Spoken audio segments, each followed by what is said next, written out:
So, who are the Mythbusters? We have Jamie Hyneman and Adam Savage, and between them, there are more than 30 years of special effects experience. And they don't just tell the myths, but they put them to the test. And many of you recognize that familiar introduction at the beginning of their show. In every Mythbusters episode, Jamie, Adam, and their team apply the core principles of the scientific method, performing hands-on interactive experiments. So what do? They formulate the question, they develop a hypothesis and make predictions, they test their ideas in imaginative and explosive ways, and they analyze and share the results with a legion of loyal fans. And what has been so rewarding for me today is to see so many young people we have in the audience today, and see that wonderful people like Adam and Jamie are their heroes versus some guy or gal with long hair and tattoos, you know where, that playing a rock and roll band. So that's wonderful to see that.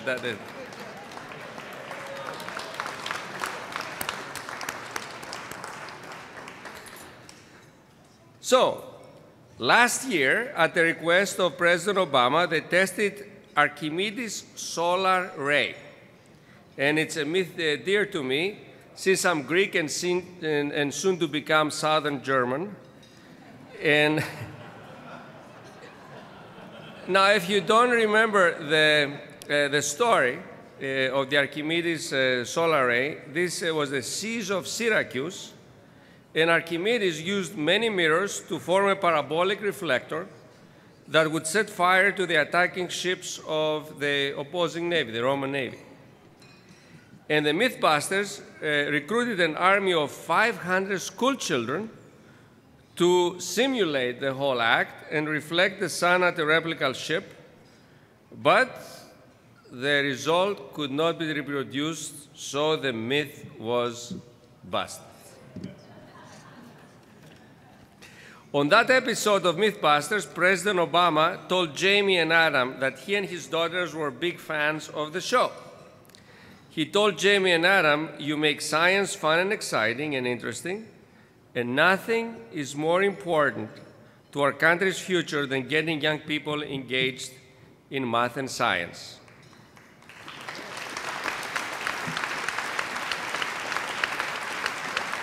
Well, President Obama forgot to say engineering, but I'm on his case constantly about that. I'm going next Monday to the White House to talk with his speechwriters again. So, but of course, what he said is not a myth. It's an important work that these two guys do, making math and science exciting for young people and old people like me. So tonight, the Museum of Science is honored to present the 2012 Washburn Award to Jamie Hyneman and Adam Savage in recognition of the contributions they have made in teaching science, technology, engineering, and mathematics to millions of viewers.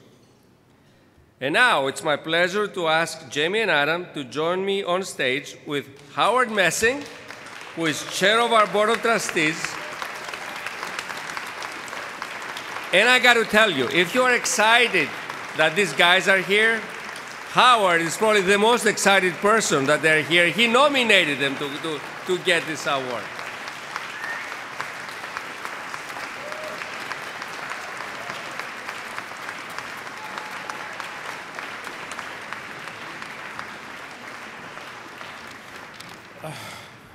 Well, Giannis, I'm not only excited, but I have to say I'm a little bit starstruck as well. And it takes a lot to get me starstruck. Normally it takes a famous scientist or a historian or someone like that. But to get to meet the two of you has been really exciting for me. I don't know if any of you have gotten a chance to talk to them. They're really wonderful, fascinating, full of tidbits. I learned tonight that if you put a wet rag around a can of beer and stick it in the freezer, it'll get cold quicker. From these guys. Anyway, as the reason I nominated them, because I thought that no one really out there in really embodies some of the mission of this museum as well as these two do. We're all about transforming the nation's relations with science and engineering, and I think that they do this as well with their show.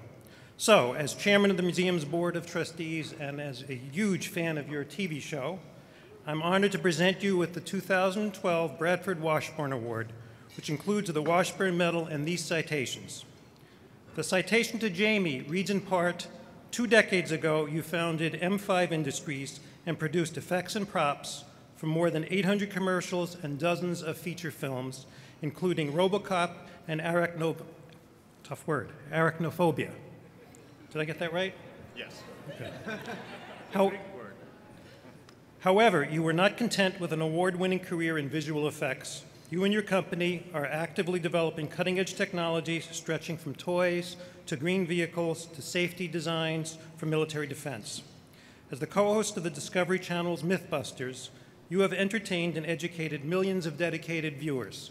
You've merged your imagination, talent, resourcefulness, and zeal for scientific inquiry into larger-than-life experiments that delight and amaze. Janie Hyneman, we honor you and salute your extraordinary contribution to society and to the public's understanding of science and technology.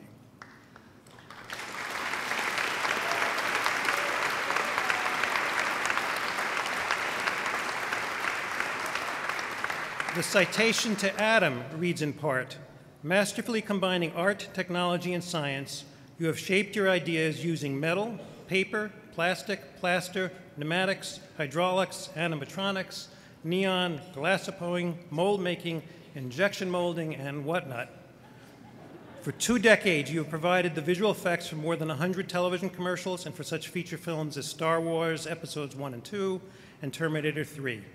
You also supervised the model shop for Disney's Matrix sequels. As the co-host of the Discovery Channel's Mythbusters, you have entertained and educated millions of dedicated viewers. You have merged your imagination, talent, resourcefulness, and zeal for scientific inquiry into larger-than-life experiments that delight and amaze the public. Adam Savage, we honor you and salute your extraordinary contribution to society and to the public's understanding of science and technology.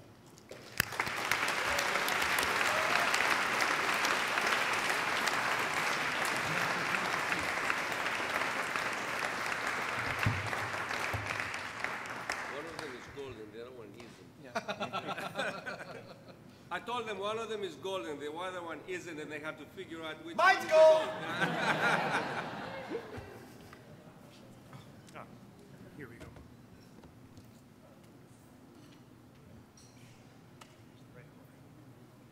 And we should take a picture, eh? Yes. Okay. Oh, right. Whoops.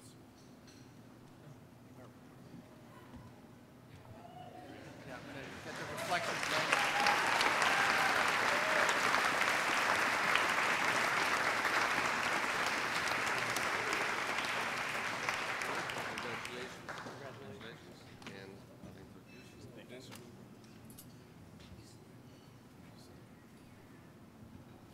So, ladies and gentlemen, the 2012 Bradford Washburn Award recipients, Jamie Hyneman and Adam Savage, will present their thoughts. And I want to remind you that there are note cards on the table. So if you have any questions for them, please put them down, because we'll collect your questions, and then we'll give them your questions, and then they'll provide you with answers. Voila.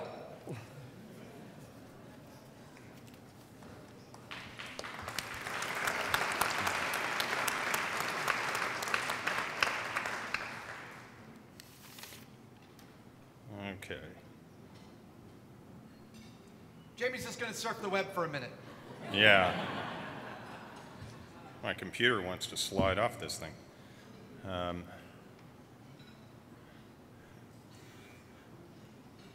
Well, you know, it's kind of odd because we get complimented a lot on the contributions that we've made to science and interest in science, in particular with young people. We're pretty sure that if we actually wanted to do that or tried to do that, we wouldn't have succeeded at all. As it is, we just kind of follow our noses, we enjoy ourselves, and Discovery in its wisdom has found out that us having a good time makes for good TV. The rest of it, as far as whether, whether we're contributing to science or not, is something that we're simply delighted by. We're humbled by that, but it's kind of odd to us. At any rate, thank you for giving us this award. I should take my glasses off so I can read what I wrote. I understand that I was supposed to talk for about 20 minutes, but if there's one thing that we've learned by doing our work is that science can be boring. And so I won't talk for 20 minutes, especially the way I drone on. Thank you. Scientific investigations of necessity require following a focused linear path to achieve a specific result. At least they do at some point. But my question is, why does one investigate anything in the first place? A scientific investigation has to start somewhere. Somewhere a question has been asked, a hypothesis has been formed, and so on. But without that initial question, that curiosity, there's no investigation, no science. Oddly, that part, the question, where it all starts, is something that's uniquely human. Wait a minute, you say, I thought science was cold and analytical. Well, it is a mechanical, formulaic process at points, but at its core, I think it is really uniquely human. Computers can ask and answer questions, but a computer, being by definition formulaic, is not likely to just up and ask why the sky is blue. Computers don't daydream. People ask questions like that, and it's this type of nonlinear curiosity that is underlying science and discovery, as evidenced by the fact that many of our most important discoveries have not actually been what was being sought at the time. They're often the result of a chance observation or an unexpected result that inspires an entirely unrelated new line of thought. Sometimes they're simply a result of satisfying curiosity about a random thing, like a child does. I have to say I feel awkward, as I mentioned, about accepting a science award for producing a television series that answers questions such as whether you can make balls of poop shiny, balloons out of lead, or whether you can swim fast in syrup. And then sometimes we just blow stuff up for the heck of it. And yet,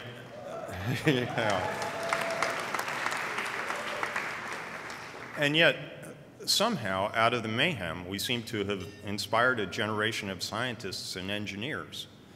We're delighted, of course, and grateful, but surprised. We ask ourselves, how did this happen? Is it real? Well, I suppose it might be. The way I look at it is this. This asking of questions is something that we all do. We've done constantly as soon as we could talk. When we were very young, we were awash with questions. Mommy, where did I come from? Why does Daddy snore? We assemble an understanding of the way the world works from a random assembly of questions and answers that we build into a structure over time. I don't think, however, that that structure is built like a brick house with everything neatly fitting into its slot. It seems to me more akin to a big pile of crap. Wouldn't it make more sense to build a nice, solid, and neatly arranged structure in your understanding of the world? Maybe not. The thing is that if you pull random pieces out of a pile of junk, the whole pile doesn't collapse.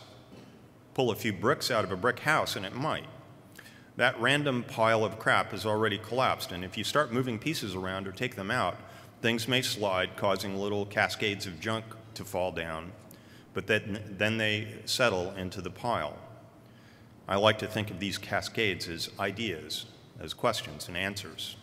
And the stability of such a structure is how a child, or for that matter, a scientist, organically acquires more junk, lets it settle into the pile, and as the pile grows, he or she adapts to the world and advances. That pile of junk is actually a very stable structure off of which to extrapolate answers to questions and things about which one has no direct experience. So as we go from exploding toilets to climbing walls with magnets, or as we try to walk on water on Mythbusters, Adam and I have assembled a big pile of crap that describes a very organic and very human way of what is out there. And so it's understandable, I suppose, that young people, or people in general, would find exploring the world interesting and fun in the way we're describing it. Are we scientists? Have we done great things to advance human development?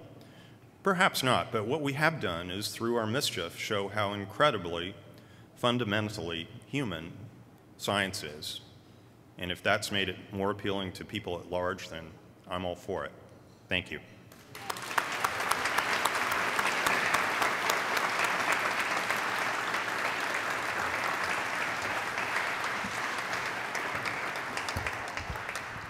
It's a very funny thing trying to write a speech accepting an award as amazing as this one, because you find yourself every path that you go down is a path of oh, let me tell you why I'm so awesome, and it all sounds very self-congratulatory. So I want to start by saying that we never ever think of the children.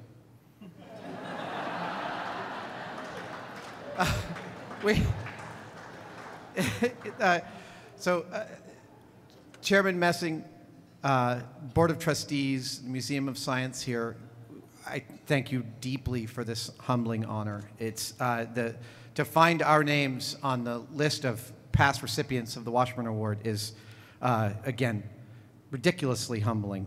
Many of my heroes are on that list, and there were only a couple of names I didn't know, but I will by tomorrow. In 2002, I was working on the second 2 Matrix films. I'm sorry about those. And I got a call from an old colleague of mine, Jamie Hyneman. I had worked for him back in the 90s in commercials, and we had remained professionally friendly, having lunch about once a year to talk about what was going on and to compare notes. And he called me in the spring of 2002 and said this production company called him about a show called Mythbusters. Was I interested in making a demo reel about this? I said, well, okay, I'm working, so I could come over on Saturday. And he said, this was, I think it was like a Tuesday that he called me.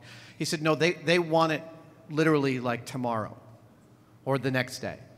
So it just so happened at that point in time in my life, I had done a very, very difficult job that had paid very well.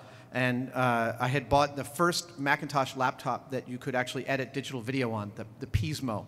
And I had bought a digital video camera, and I had been spending the last couple of months actually making short films and teaching myself about editing and cutting things together. So I took that digital video camera over to Jamie's shop the next morning, and with one of his assistants filming with a couple of cameras, we shot for about 2 hours. We had very, very little to go on. They said they wanted us to introduce ourselves. They wanted us to discuss a myth, an urban legend that we found interesting. That was the only guideline we had, and we introduced ourselves. We talked about special effects. We talked about what we did. We filmed a bunch of stuff around Jamie's shop. We actually literally lit something on fire that got out of control, and we ran away from it. It was years later that the Australian production company, well, so the long story short of that is that Discovery liked the demo reel, the Australian production company liked the demo reel, and our camera crew showed up 3 weeks later to shoot what would be the first 3 pilots of Mythbusters. And we have never stopped filming since. They only revealed to us about 5 years in that they actually built a good portion of the structure of Mythbusters off of our demo reel. That's the kind of information you want to keep from your talent for as long as you can. We never set out to be an educational program. We never set out to get kids interested in science. I like to imagine that that's one of the reasons that it works. Kids don't like people talking down to them, and they like a genuine narrative, like everybody does. We never imagined that we would inspire kids, and every now and then we get an email from someone saying they've just gotten their PhD in an engineering or a science field, and that they got started down because of Mythbusters, and we share them with each other because we're astonished. We never imagined that the president would call us up and ask us to help him push the STEM initiative, which I'm tasking all of you to add a letter to. Science, technology, engineering, and mathematics. There's a key element missing, and that is the arts. We need to call it STEAM.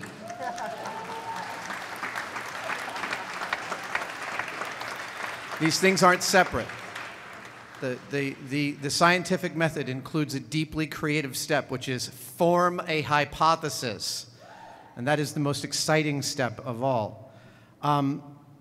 We like to imagine that our ignorance of the effect of what we're doing is actually one of the reasons for the success.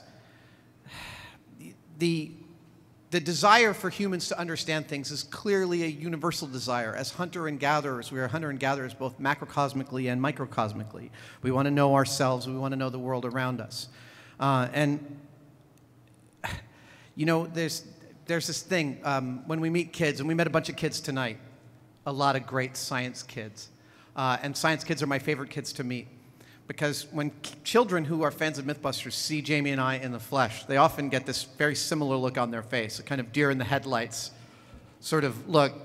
And science kids actually, they get the same look, except it lasts for a very brief period of time before they actually wanted to start discussing the stories. And I gave a keynote address at the California State Science Fair a couple years ago, and this little girl walked up to me, and she took, like, her whole family had to push her towards me. And when she finally got up, she looked up and she said, "Hi. I wanted to know why you used a white mouse when you were testing whether elephants are afraid of mice, because white mice aren't really that common in the wild, and why didn't you use a blonde or a brown mouse?"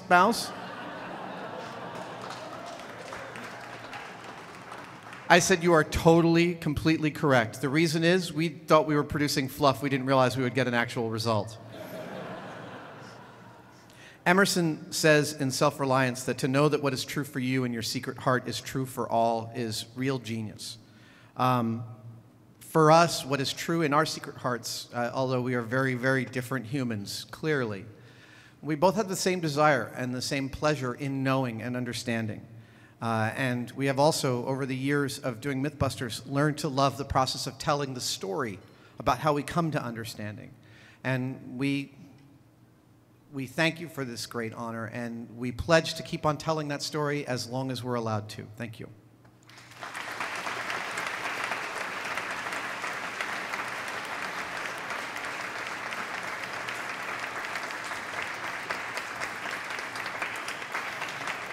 Oh, shucks.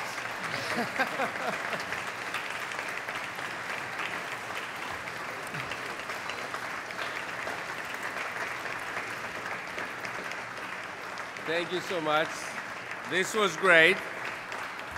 And now it's time for questions. Okay. The first question came from my boss. No. From my boss's table, so I'm going to still read it first. So, where do the socks go?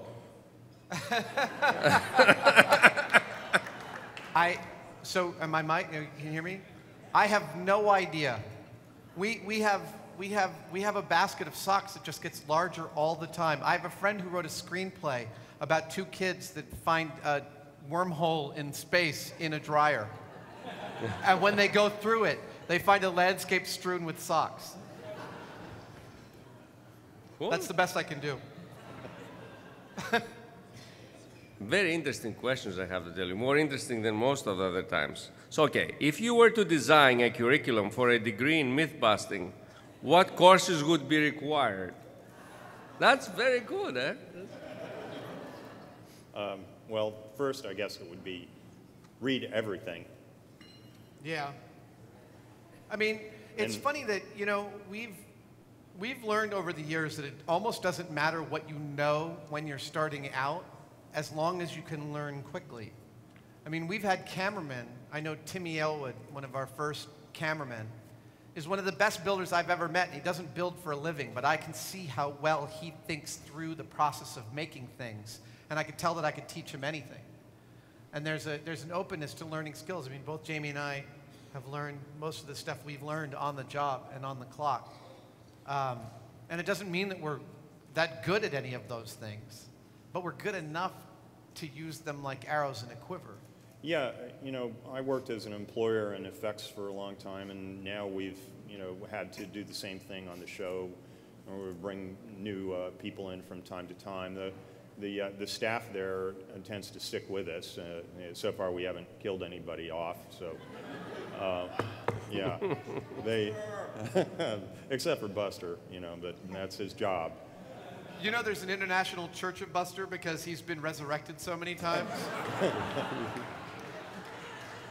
But yeah, I have to say that when we try to formulate what we're looking for when we have somebody that is to be on our team, it's darn difficult because it's so varied.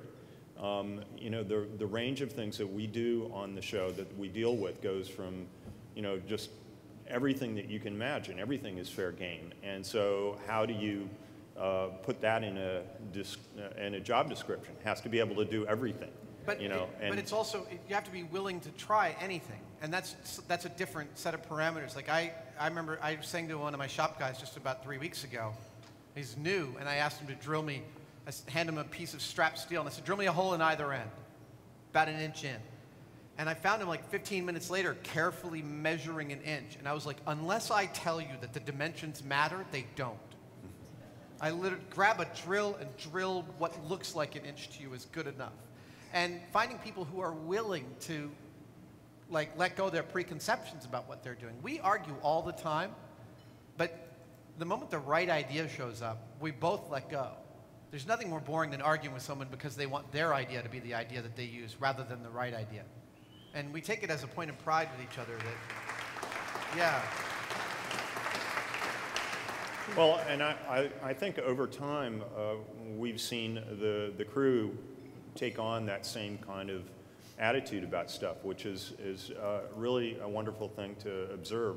When we bring new people in, it takes them a while, and they get that this is all just a free-for-all, and just go for it. And so as to directly answer that question, it basically means somebody that you need, if you're going to do what we do or be with us, you need to be able to learn and adapt really quickly. We can't expect anybody that comes in to have the knowledge, and in fact, we don't have the knowledge that we need to have when we're going into a story necessarily. But what we do have is that willingness to dig into it, whatever it is, to put our egos aside and just see what happens.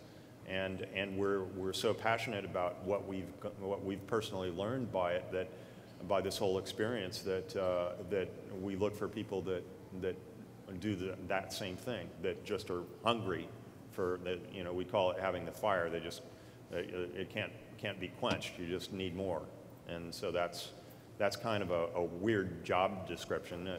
Somebody that has the fire in the belly and can do everything and doesn't have an ego. Yeah, willing to try everything.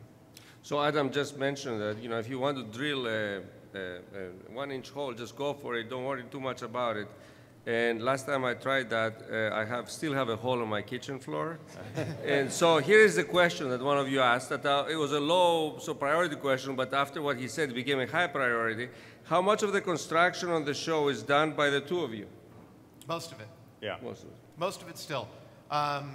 I know, it's funny that we took it as a point of pride for years. We built absolutely everything. Until about 4 years ago, we started to get some real shop help. Until 5 years ago, we didn't even have anyone to help clean up. That was us too. Yeah, they wanted, if something was difficult and tiring, they wanted to see us, be tired and exasperated with it, and so they did. But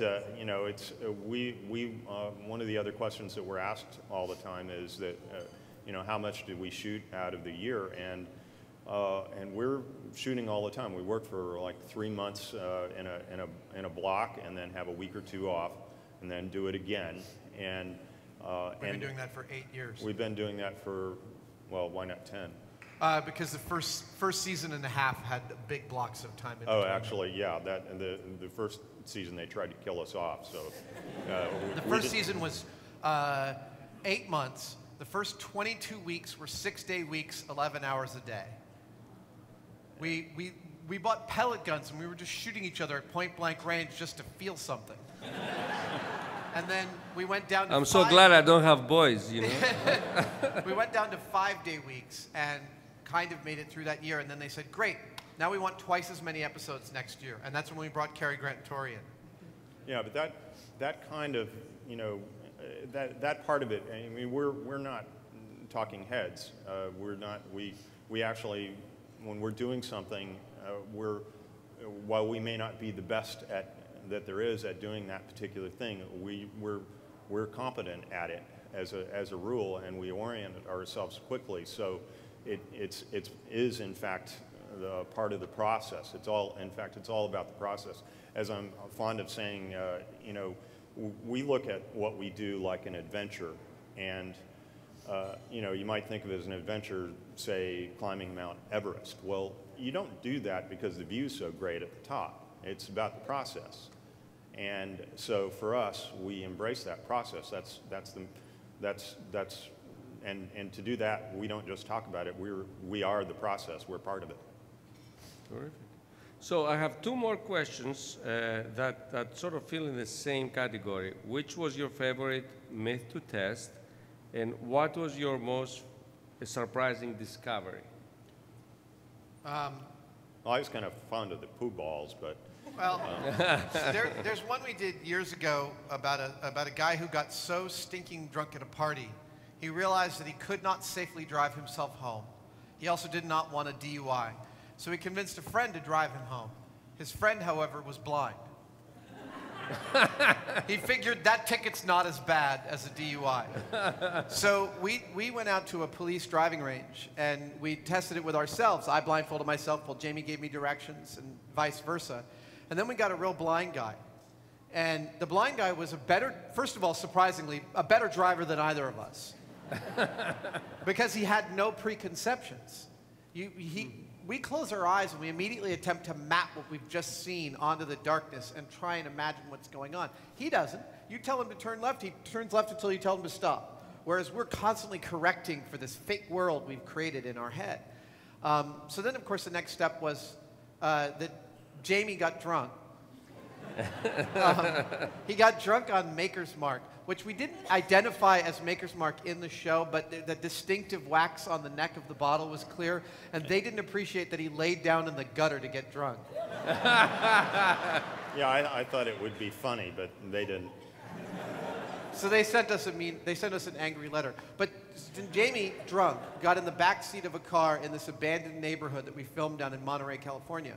And the blind guy got behind the driver's seat, and something happened which neither of us would have ever called in a million years, which is that drunk Jamie giving the blind guy directions made the blind guy drive like a drunk person. Like steering all over the road and going too slow and overcorrecting. And we're in the chase car. It's not really chasing. It's like going about as fast as you can walk. And when Jamie gets to the finish line, he gets out and he's like, I thought that went really well. No idea. It was beautiful. That's one of my favorite surprising results. As far as a favorite episode in general, it actually is the same for both of us, and that was the lead balloon. The reason for that is, I think, kind of interesting. I mean, obviously, explosives that we use on the show are popular, but for us, the kind of, in spite of all the exciting, things with car crashes and weapons and you name it, for us, the most adrenaline rush that we have ever gotten on the show is in the design phase of something. And in the lead balloon, it's so highlighted, it's almost poetic, because this is just a bag. How complicated is it? But we built a bag that was 14 feet across, made out of lead, filled it with helium, and it flew. And when you realize what that requires, it requires lead that's 0.0007 of an inch in thickness, all folded up on the ground. Before inflation, that thing was thinner than a human hair. And lead, well, lead's not very strong, so you could hold a sheet of it up in front of you and blow through it. More than that, if you crinkle lead as you're working with it and you uncrinkle it, it looks like lace. Tiny holes appear all the way through it, so we could only move it in perfectly flat sheets. Basically, we were within a hair's breadth of catastrophic failure throughout the entire construction process. Yeah, and what's neat about that, though, is that it required that you so completely internalize what you were dealing with. Like, we had to literally walk ourselves through the day of the experiment a day before, and we did that. We walked through minute by minute every step along the way, and we foresaw, you know, umpteen contingencies that would happen. They all happened. We were prepared for them. We had answers for them. And I like to think of it as the closest that I'll ever come to actually seeing the future, because when you are engineering something or getting so deeply into something that you're trying to figure out, that you've completely internalized it, it is almost like seeing the future when it comes out. Anybody that's really immersed themselves in engineering something, to see it actually built, it's thrilling. Well, and you can't, I mean, both of us, while, again, being very different people, we both build things in the same way, which is you build it in your head first, and then everything else is actually pretty easy. The tricky part about collaborating is I've got something that's built in my head, and he's got something that's built in his head, and we've got to achieve some kind of data transfer through a process we call arguing. And it's, you know, it drives us batty, because it's really annoying to both of us, and yet it's ridiculously fruitful.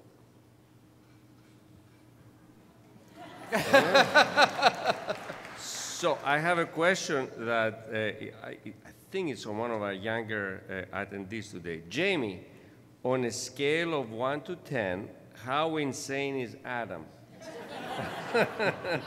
Not as insane as you think. Actually, Adam is surprisingly grounded. I mean, he's impulsive, but you know, case in point, we regularly have each other's lives in our hands, and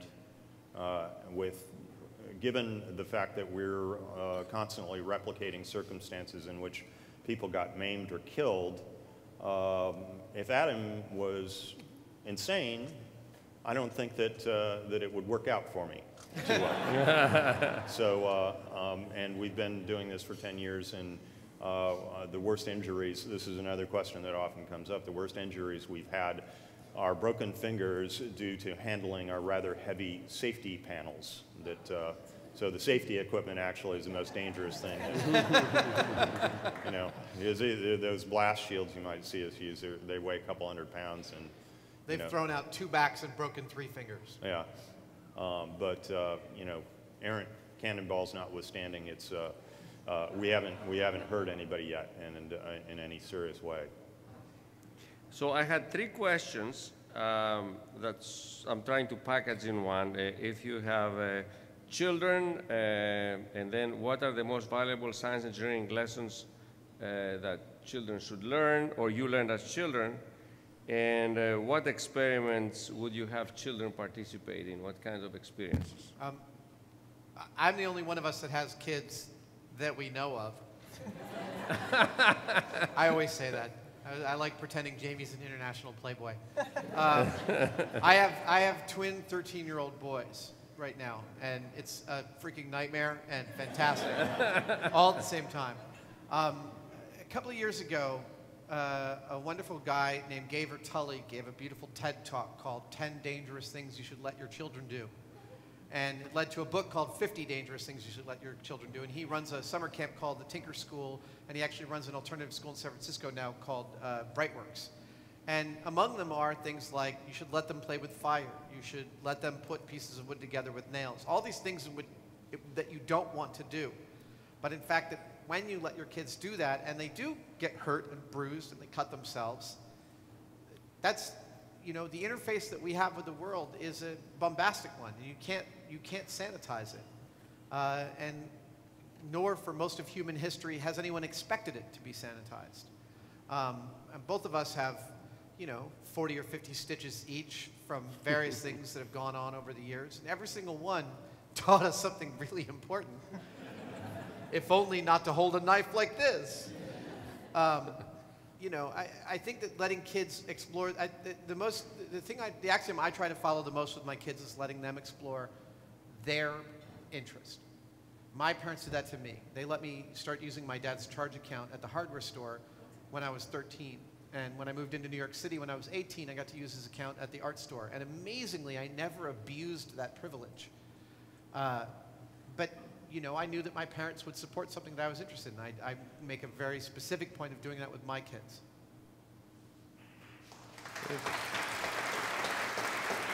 I'm quite sure if Jamie had kids, he'd be exactly the same way. Yeah, I think that that there is something, as I alluded to earlier, about something more valuable than what credit it's normally given to play.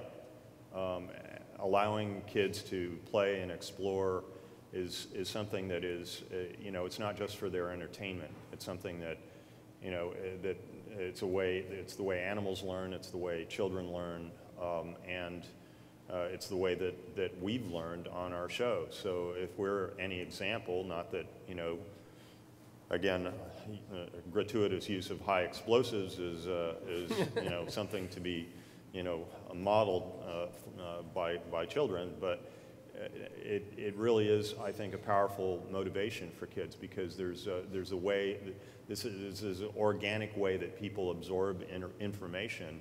And you do have to do the linear stuff. You do have to do the book work and be able to focus, but that's only a part of it. It has to start from your interests. Somebody once said that the phrase that I'm sure many of you are familiar with the phrase that typifies scientific discovery is not eureka, but that's funny. And it really is. Interest is the leader there. So kids need to have that interest. They need to be encouraged to explore on their own, to play with things, to screw around and see what happens. Hopefully you can do it in such a way that they won't get hurt. Terrific. So I have two ideas for new things you can bust or prove.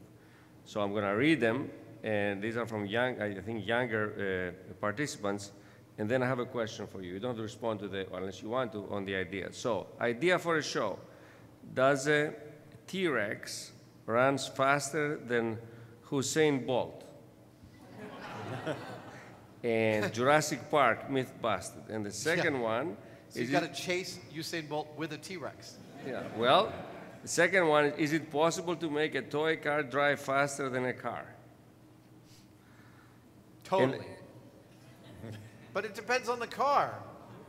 I mean, do you mean somebody's old Honda, or do you mean a Formula One? I still think you could. Also, it depends on what you mean by toy. Wow.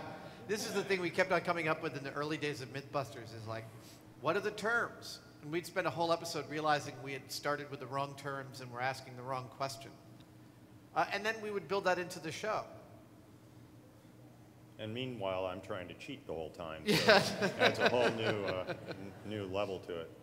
The T-Rex one is a tough one for us. The biomechanics of extinct animals is a very subjective field. And I recognize that it's getting less subjective with the more type of modeling that can be done these days. But it ends up being one where, in order to test at full scale, you'd need a running robotic T-Rex. And that might be beyond us. And see, this is where this is interesting, because just like I was referring to earlier, there's a lot of these things that we do on the show. You don't need to know how to do. You don't need to know what happens when you swim in syrup or something. But the process of it, and in fact, you really probably don't need to know whether Usain Bolt can outrun a T-Rex, but the process of figuring it out, as ridiculous as those questions may seem on the face of it, once you start to break down what you would actually have to do to answer that question, whether you need to know the answer or not, that's where it becomes interesting, because it's that process, and the process that's involved in answering that question is the same as the process that's involved with the guys that are working at the LHC. It's breaking things down. It's very clearly defining your question. This is one of the things that we've learned, I guess, is our mantra, is that it's almost more difficult determining what the question is than what the answer is. Once you have the question clearly defined, then the answer is pretty much just filling in the blanks. We'll have huge arguments about what we think the parameters of a question are, and the arguments can alter whether or not we think something's busted, plausible, or confirmed at the end. When you say, is it better to run or walk in the rain, there's like a million variables that you have to answer, because clearly if you run or walk for X period of time, you will get the same amount of soaked all the way through. So clearly both graphs meet at some point. So where do you stop running versus walking? It's an arbitrary point, and then you have to define what you think of as an average person's walk or run through the rain to get somewhere. I mean, and we'll have long discussions with our production crew as to what those things mean and where you're supposed to fall on them. And I think this is, thank you for those questions, because that kind of says it all as far as what we do. We're fascinated about that process, and when I assume a large portion of the audience here are scientists or have some science education of some sort, and that kind of mindset of being able to go into these situations and trying to look carefully at defining what your question is, what's the process that you're going to be taking. That's all very thrilling. It's something that in this day of say, so specifically goal-oriented kinds of ways that we look at the world, that process of itself is actually extremely rewarding. And you'll notice all sorts of cool things along the way. While you may not need to know how, whether you can run faster than a T-Rex, there's like 1,000 questions that you could come up with along the road of thinking carefully about that one that actually are very useful and enlightening. Well, I'll tell you something. We're working on other shows for Discovery right now, which means that we're meeting with them regularly to pitch ideas and to talk about how those ideas might become television shows. And our goal is to come up with something that is substantively different than Mythbusters, but feels like a natural extension for us to do. And a television network, always wants to know why people are sticking around to the end. Why would they stick to the end of the show? What are the stakes? And the problem with most television programming is the stakes always expect one outcome versus another. You stay till the end because you're rooting for one. And one of the best parts about our show, and it really came organically, is that we have no vested interest in what the hell happens at the end. We don't care. People say, do you mind busting something that you expect? And we totally don't. We actually have great days when the opposite of what we expected to happen happened, and we know that our methodology is sound. And so for us, we love the fact that our show is based off stakes that are, it's only about whatever your preconceptions were or where they're going during the course of the episode, but they could totally change on a dime, and they have for us. Yeah, we're absolutely delighted if we screw something up. I mean, seriously, it's like if you didn't screw something up, then you haven't learned anything. You've just gone through the motions, and that's it. Well, if you screw something up, you have to ask the question: what did I do wrong? What didn't I know before I did that caused that? And then you grow from it. And we suffer culturally right now from a perception that science is this citadel of white dudes in lab coats going, "That's just what I expected." And just repeating facts to each other, and it couldn't be more different. And whenever we don't read our Discovery blogs because we don't need to hear what idiots we are all the time. But when you go and look at the Discovery boards, you'll see people yell at us and call us idiots, and the people that jump to our defense are working scientists that will say, look, their experiments are flawed. their iterations are often way too few, but they're demonstrating something that's really vital about science. And we never intended to, but that it's messy and creative and thrilling and all of those things at the same time.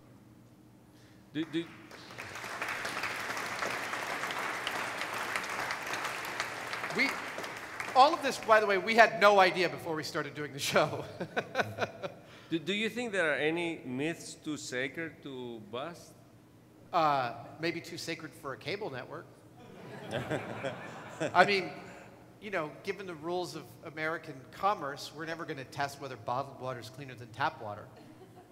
It's just, that's one of the things that we won't do, right? And not that we won't do, we would do it in a heartbeat, but you know, our corporate parent makes its living selling advertising to the viewers, and there are certain subjects. Product testing is a very specific field that we delved into once, and everyone was very unhappy about it. We were happy about it. Everyone else was very unhappy about it. As far as when you say sacred, obviously the implication is religious. You know, for us, all of that has to have a grounding in something that you can build a control against. So for us, we're never going to look for Bigfoot or UFOs or try to discern crop circles, because all you're doing, though, is trying to prove a negative. And there's nothing scientific in saying we couldn't find this thing. We want something to compare against. So, you know, we're sorry about all those ghost hunting shows. Yeah, it's there's one thing about that is, you know, if you're talking supernatural, which is kind of what that is, it's above nature. It's above, you know, it's above scientific investigation in the first place. It's not a question. It's nothing that you can test, because there's always, well, it's a matter of belief or something like that doesn't apply. So we don't go there. And as Adam says, it's like all we could do is prove that we couldn't find something, but that's useless. And I have the last question, and it's for Jamie. How many black berets do you own? You know, they last actually a long time. They last about, I'll get about 5 years out of one. But I keep half a dozen of them thereabouts, and he's going to sell them as a scrape your own DNA and grow a Jamie kit. Yeah, you know, the beret and the mustache, and I guess you were referring to.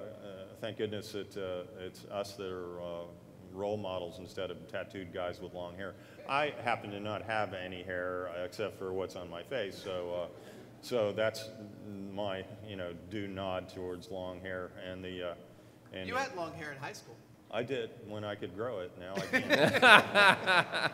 And so, you know, the beret is if I don't have the beret on and I don't have any facial hair, then I look like a stump. So I don't think it's a stump. It's more like a grape. Well, you guys have been wonderful. I want to have another round of applause for our Washburn recipients, Jamie and Adam. You're terrific.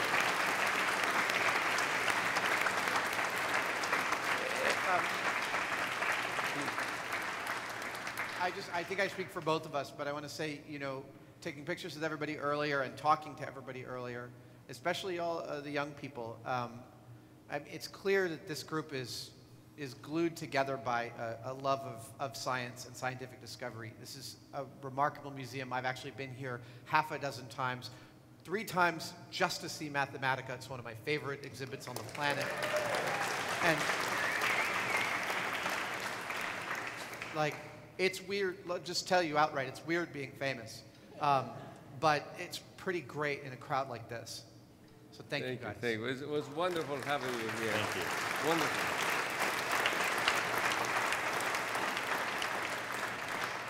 And I would like to thank all of you that sponsored this event, our Summiteer and Founder Table sponsors, and also the selection committee that picked these guys as a winner. Those of you in the selection committee, could you please stand up and be recognized? Yes. I guess Penny picked all of them, eh? I know there are many of you here, but you are shy. So thank you so much for joining us tonight, and good evening, and see you soon.